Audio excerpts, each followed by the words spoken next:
అలాగే దేవుని వాక్యము నీకు ఆరోగ్యాన్ని ఇస్తుంది. నీకు ఆరోగ్యంగా లేక బాధపడుతున్నప్పుడు దేవుని వాక్యం చదువుకొని ఆ ఆ వాగ్దానాన్ని ప్రార్థన చేసినప్పుడు దేవుడు నీకు ఆరోగ్యాన్ని ఇస్తాడు. అలాగే దేవుని వాక్యము నీకు సమాధానాన్ని ఇస్తుంది.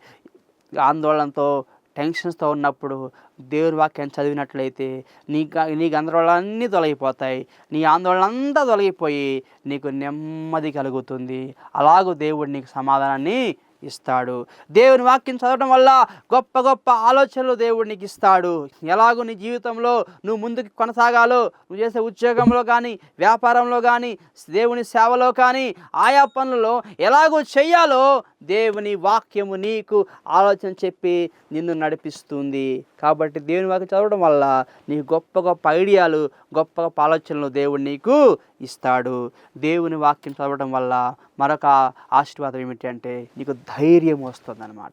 దేవుడు నాకు సహాయకుడిగా ఉన్నాడు, నాకు తోడుగా ఉంటాను వాగ్దానం కాబట్టి నేను భయపడాల్సిన అవసరం లేదని నువ్వు ధైర్యంగా నువ్వు ముందుకు వెళ్ళగలుగుతావు దేవుని వాక్యము చదవటం వల్ల.